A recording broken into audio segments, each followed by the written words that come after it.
बच्चों, let's read this question. Read the information below and answer the question that follow. हमारा question एक paragraph based question है जिसमें हमें पैराग्राफ को रीड करना है और नीचे दिए गए क्वेश्चन का आंसर करना है। आइए रीड करते हैं। For centuries, silk and spices from China flowed into Europe through the Silk Route. काफी सेंचुरी तक सिल्क और स्पाइसेस जो है चाइना से यूरोप तक पहुंचते रहे सिल्क रूट के through. In the 11th century, Chinese paper reached Europe via the same route. 11th century के अंदर जो चाइनीज पेपर था वो भी सेम रूट के थ्रू यूरोप पहुंचा। Paper made possible the production of manuscripts, और इस पेपर से जो है मैन्यूस्क्रिप्ट्स का प्रोडक्शन किया जाता था, carefully written by scribes. Then in 1295, Marco Polo, a great explorer, returned to Italy after many years of exploration in China. In 1295, Marco Polo, जो एक ग्रेट एक्सप्लोरर थे, वो इटली वापस आते हैं कई सालों के एक्सप्लोरेशन के बाद। चाइना में रह के उन्होंने काफी ज्यादा एक्सप्लोर किया था, उसके बाद वो इटली वापस जाते हैं। As you read about, China already had the technology of woodblock printing. Marco Polo brought this knowledge back with him. China के पास जो है वुड ब्लॉक प्रिंटिंग की टेक्नोलॉजी थी जिसे मोरक्को पोलो अपने साथ लेके जाते हैं। Now Italians begin producing books with would block. उसके बाद इटालियंस जो थे उन्होंने वुड ब्लॉक से जो है बुक्स बनाना स्टार्ट कर दिया। And soon the technology spread to other parts of Europe, और धीरे धीरे करके ये जो टेक्नोलॉजी थी वुड ब्लॉक की ये यूरोप के अदर पार्ट्स तक भी पहुंच गई। Luxury editions were still handwritten on very expensive vellum, meant for aristocratic circles and rich monastic library. लेकिन जो लग्जरी एडिशंस थे वो अभी भी हैंड रिटन थे। कुछ लग्जरी बुक्स जो हैं अभी भी हैंड रिटन लिखी जाती थी, वो काफी ज्यादा एक्सपेंसिव होती थी, जो aristocratic circles and rich monastic libraries में पाई जाती, which scoffed at printed books as cheap vulgarities.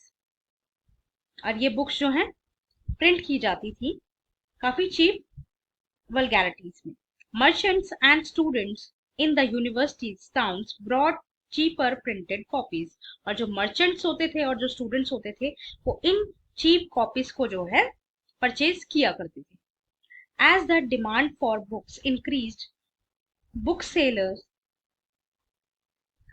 all over Europe began exporting books to many different countries. जैसे जैसे बुक्स की डिमांड बढ़ने लगी, जो बुक सेलर्स थे उन्होंने जो है एक्सपोर्ट करना स्टार्ट कर दिया अदर कंट्रीज से बुक्स को। Book fairs were held at different places, books fair भी लगने लगे डिफरेंट डिफरेंट प्लेसेस पे। Production of hand written manuscripts was also organized in new ways to meet the expanded demand, और जो hand written manuscript थी वो भी धीरे धीरे करके ऑर्गेनाइज्ड वे में आ गई थी और एक एक्सपेंडेड डिमांड तक पहुंच गई। स्क्रैप्स और skilled hand written were no longer slowly employed by wealthy or influential persons but increasingly by booksellers as well. But जो धीरे धीरे करके जो हैंड रिटन चीजें थी वो धीरे धीरे करके खत्म होने लगी। More than 50 scraps often work for one book sellers, और जो 50 स्क्रैप्स थे जो बुक बनाने वाले थे वो एक बुक सेलर के लिए काम करना शुरू कर दिया था। But the production of hand written manuscripts could not satisfy the ever increasing demand for books, but जो हैंड रिटन मैन्यूस्क्रिप्ट थी वो डिमांड को सेटिस्फाई नहीं कर पा रही थी बुक्स की। कॉपिंग वॉज एन एक्सपेंसिव, और उसकी कॉपी कराना एक्सपेंसिव था। Labours and time consuming business. ये जो पूरा प्रोसीजर था ये काफी ज्यादा टाइम कंज्यूमिंग था, एक्सपेंसिव भी था, और इसके अंदर काफी लेबर भी लगती थी। Manuscripts were fragile, awkward to handle and could not be carried around और read easily। जो मैन्युस्क्रिप्ट्स थी वो काफी ज्यादा मतलब गली हुई हो जाती थी और काफी मुश्किल होता था उसे हैंडल करना, उसे जो है कैरी करना अपने साथ रीड करने के लिए। Their circulation therefore remained limited with the growing demand for books। और धीरे धीरे करके जो इनका सर्कुलेशन था वो कम होता गया। Would block printing gradually become more and more popular. और धीरे धीरे करके जो वुड ब्लॉक प्रिंटिंग थी वो धीरे धीरे काफी ज्यादा पॉपुलर होती गई। By the early 15th century, wood blocks were being widely used in Europe to print textile, playing cards and religious pictures with simple brief text। और 15th सेंचुरी के अंदर जो वुड ब्लॉक्स थे वो काफी ज्यादा पॉपुलर हो गए थे, इंक्रीज हो गए थे प्रिंट करने के लिए, कार्ड्स बनाने के लिए, रिलीजियस पिक्चर्स बनाने के लिए। There was clearly a great need for even quicker and cheaper reproduction of text. और धीरे धीरे करके ये जो नीड थी टेक्स्ट की वो बढ़ती गई। This could only be with the invention of a new printing technology. और ये हुआ था सिर्फ और सिर्फ न्यू प्रिंटिंग टेक्नोलॉजी की वजह से। The breakthrough occurred at Starburg, Germany, where John Gutenberg developed the first known printing press। उसके बाद जो वुड ब्लॉक थे वो खत्म हुए जब जर्मनी के अंदर जॉन गेटनबर्ग ने अपना एक प्रिंटिंग प्रेस ओपन किया था 1430s के अंडर। राइट, आइए अपना क्वेश्चन रीड करते हैं। Who brought the technology of would block printing in Italy and when. Would block printing technology को इटली के अंदर कौन लाया था और कब लाया था? Option A. In 1295, Marco Polo, a great explorer, returned to Italy with the knowledge of the technology of woodblock printing from China।